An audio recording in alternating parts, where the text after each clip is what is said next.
Hello everyone. Before this video starts, I just want to let you guys know that in the description below, I have a link to my Linktree, which has a link to both my Pinterest and my Spotify account, along with some other links. If you did not know, I am very active on Pinterest. That is like my main social media that I use. I do have a personal Instagram, Facebook, and TikTok, but I don't use that stuff because it is just something that I personally want to keep private to like my close friends and family. But Pinterest is my public social media where I post all of my notes from my study videos along with some other stuff, along with updates about my life and in general. You can also see a follow along about my spiritual practice and all that. I'm gonna really start getting better at posting some of that content too. So yeah, that is in the link description in my Linktree, so go click it. And now let's get on with this fun little video that I have planned. Hit it, me clip intro number 2. Hey guys, and welcome back to another video. In today's video, I am going to be sharing about something that happened with my faith recently, and I think even though it was a bad situation, so many positive things that came out. If I'm looking at my computer, it's because I'm trying to download artifacts, photos from the game Genshin Impact. Sue me, guys, I got addicted, even though I never said I would never play this game, all that jazz. I caved. And, this video is not about my Genshin addiction, okay? Yes, I have an addiction. And with this that has happened, it's sad that I had to leave my old church, but so much positive and God's goodness has came out of this. So let's get into this video. So as you guys know, I am a lesbian Christian. Believe it or not, you can be gay and Christian according to the Bible.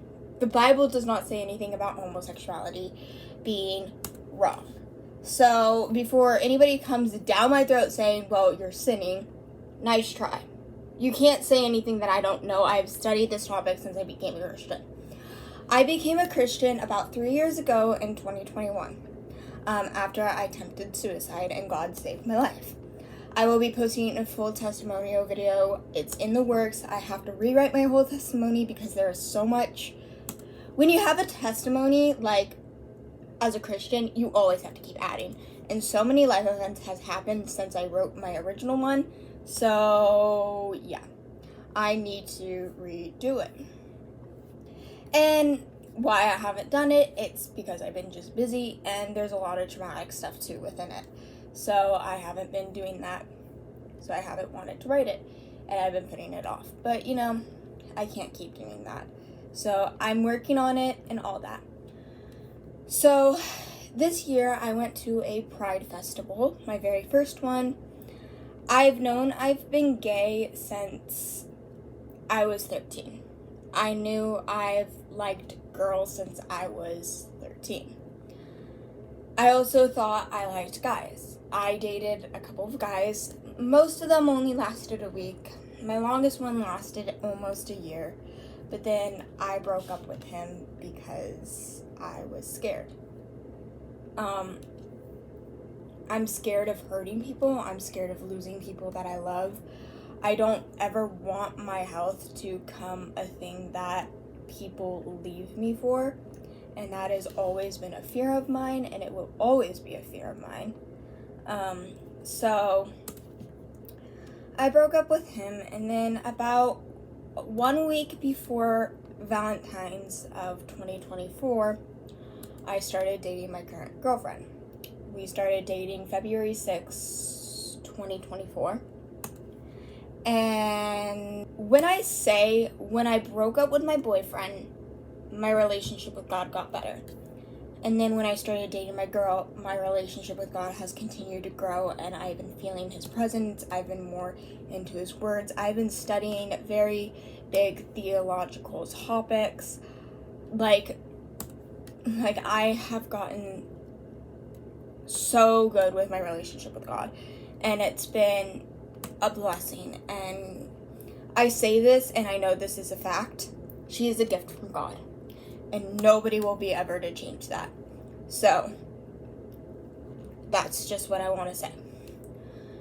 So after I went to the Pride Festival, the next day, literally, I get a text from my pastor's wife at my old church.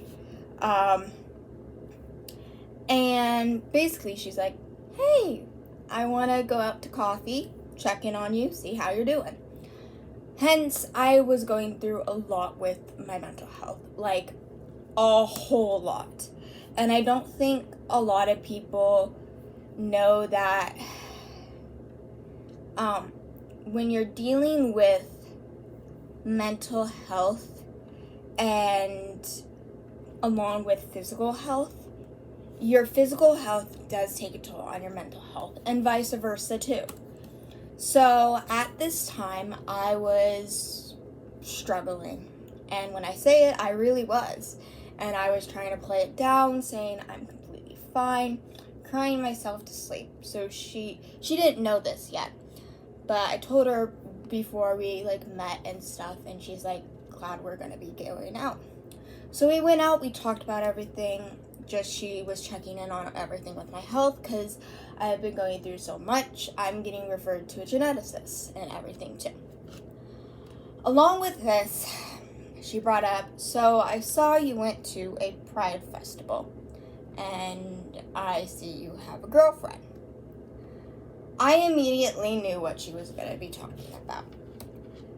I actually had a gut feeling that she was wanting to talk about this, just based on how she all of a sudden texted me.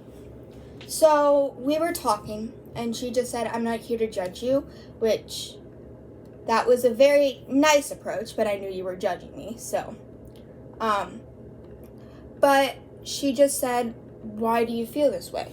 And she's like, well, everything you've been through with your dad and everything makes sense why you would like girls. Actually, no, I've liked girls before everything that happened with my dad. So maybe get your theology right first before you try to do it. So basically, after that, I texted my cousin. She's not religious at all. In fact, she is the opposite of religious and all of that. So I tell her what happened. She said it was wrong. I knew in that moment, I agreed with her to do a Bible study on the topic. Now I'm going to say this because I need people to know that I'm actually not going through with the Bible study. So as the week went on, I talked with my mentor, Amanda, who goes to the same church and who kind of has a, how do I say it? Kind of like a weird relationship with the new pastor and pastor's wife because it's just weird. My old pastor, the pastor that I used to go, why I went to the church for the main reason and stuff, it's because he was there. He's like my dad. I've known him my whole life. I do want to say this. I'm still in contact with him. He doesn't know about what happened, and all of that. But basically, he thought I did post something when I was at prom with my girlfriend, because I went to prom with her, and I asked her, actually, and all of that. So he saw something that I posted, because I did post something about us being together, and he kind of instantly knew something was up. But I played it off as, we have been friends for so long, but she really came into my life after my surgery, truly. For me and my relationship with my girlfriend, it's not more like, it doesn't feel like a romantic relationship all the time. It feels like a friendship that's more, and that it's just, we can joke, we can be ourselves, we can be both romantic at times and all of that, and it's just very, very pleasant, I would say. So it's been amazing, I would say. And for me,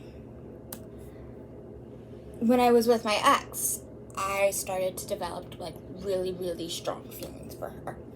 And I actually distanced myself from her because I knew it was wrong. I was dating a guy.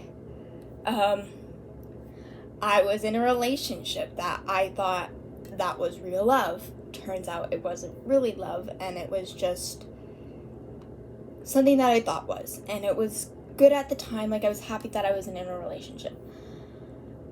Towards the end, my love with him kind of fell out, and that's why we broke up. And he wasn't really there to support me, so it was just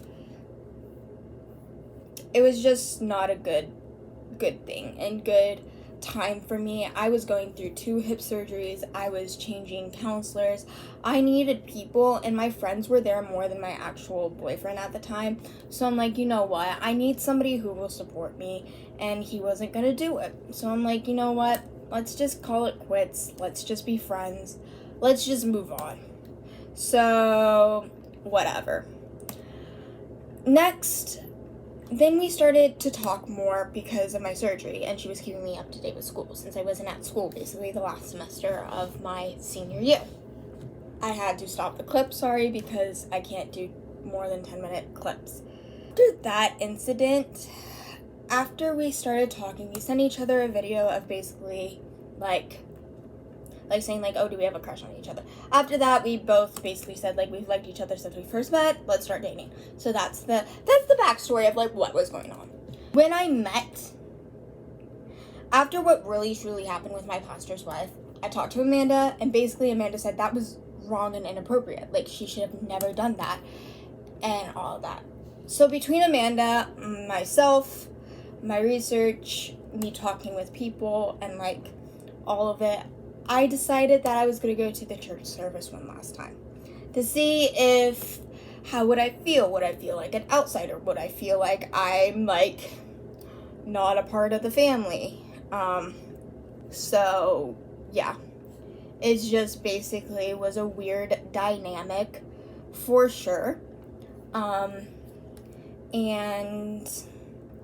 at that church service, the pastor said, a relationship is between man and woman. And I knew instantly, and I knew God was telling me, it's time to go. So I went on vacation for 3 weeks. And this all happened right before my vacation, which, great timing, you guys, thanks. It didn't ruin my vacation, but it made my vacation a lot more meaningful. And I really listened to God, and I really listened to what he was trying to say to me, and what message he wanted me to do. So before I left for the trip, I started to look in more a different type of full-on denomination and everything with churches. And I found this one that I've known for since 2019. And I actually looked at when I first wanted to start my journey, but I wanted to go somewhere where I knew I had people that I could talk to and that like I would feel comfortable with. A brand new place with the trauma that I've been through, with people that I don't know.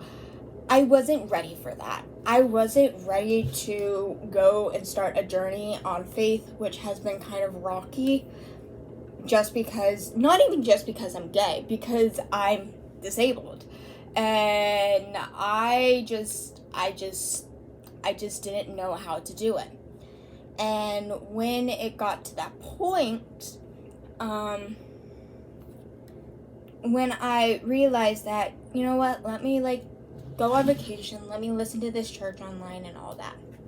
So basically, I listened to this church online and all of that.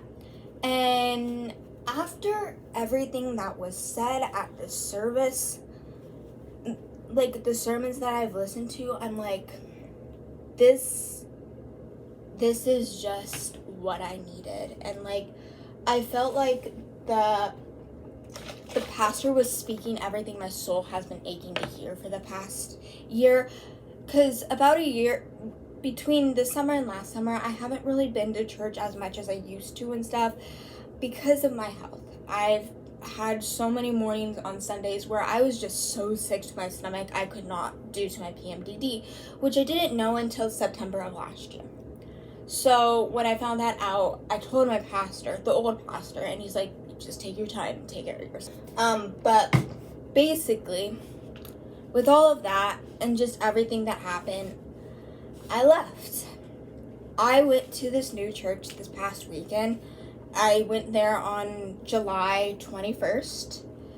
I met the I sat like in the front row because I'm always in the front row because one, I wear glasses, but then sometimes if I'm really crying and the sermon's really hitting me hard, like I want to be able to see. I take a lot of notes. I don't like being in the back. I feel like front seats are more for people who don't want to be around a lot of people. So I sat in the front row, and I sat actually in front of the historian. I introduced myself. I told her a little bit about why I came here, and she's like, when our message is we love everyone, we mean everyone. And I just started to kind of like tear up. And then when we got to the worship section, there is the one song that they sing every single week. And the chorus lyrics are, "You are welcome in our family, no matter if you're female, male, wheelchaired or walking, trans or queer." I fit under a lot of those categories. I'm female, I'm wheelchair, I'm basically could be in a wheelchair in the next couple of years. I'm walking, but I'm physically not at the best that I've been.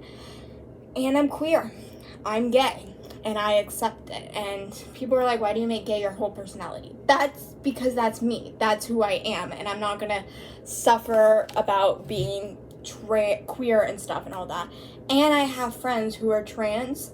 I'm very, very involved in the disabled community. My teacher, Kaylee Bays, who was on So You Think You Can Dance and the very first wheelchair user, me and her are really close, and she really has helped me connect with the disabled community more and really fall in love with myself and accept myself as somebody who is disabled and neurodivergent.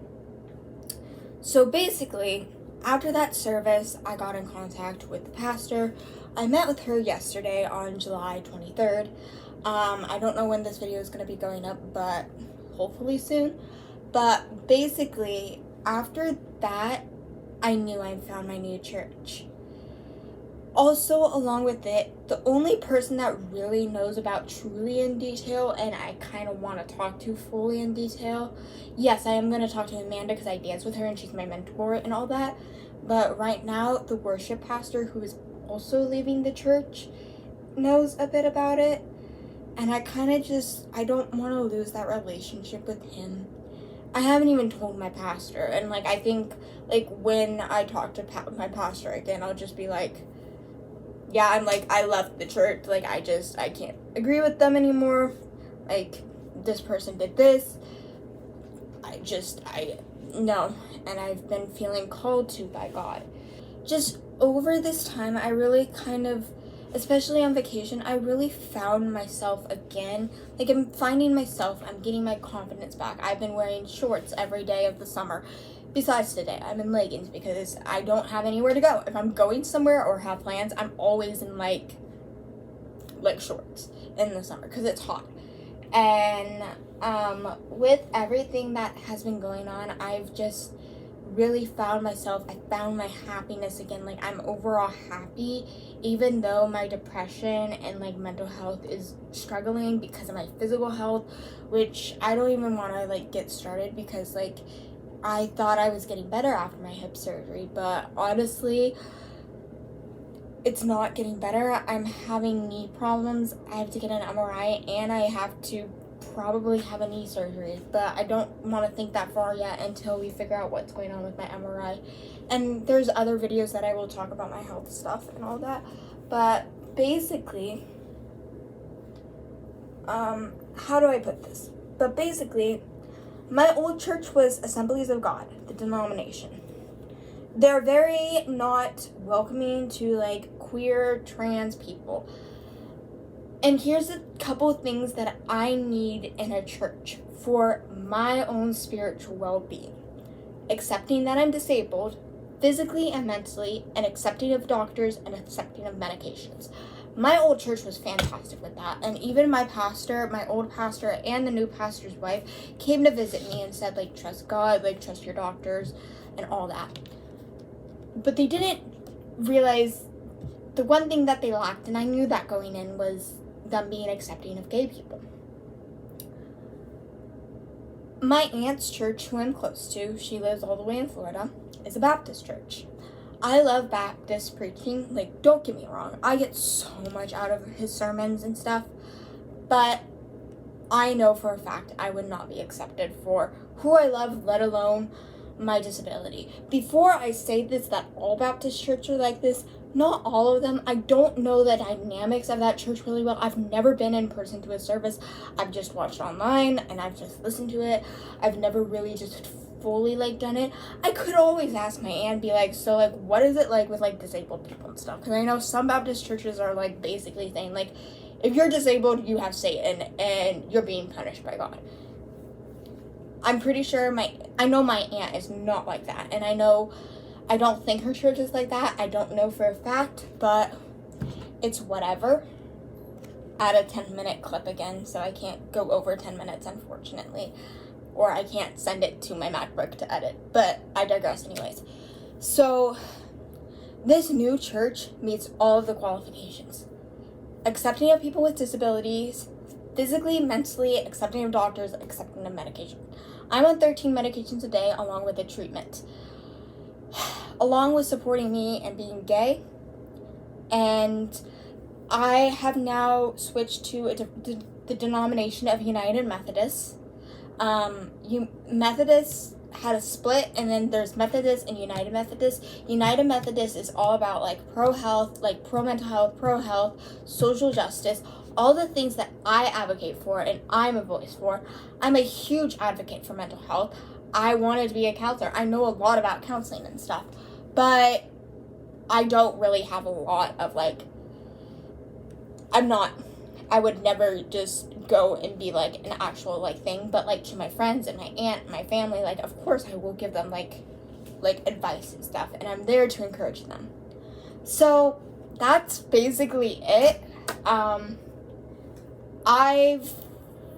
This is something that I've been kind of like hinting about in like my videos and stuff, but never really fully talked about until now. So yeah, that's basically what's been going on, a mini like spiritual life update. Overall, I'm so happy, and I don't know if you guys can tell, but between my love life, my spiritual life, I'm just happy, and God is so good, and I just want to continue to preach that. So yeah, sorry, my cat's here and she wanted attention, but then she left. But yeah, that is it for today's video. Thank you so much for watching, and see you in my next video.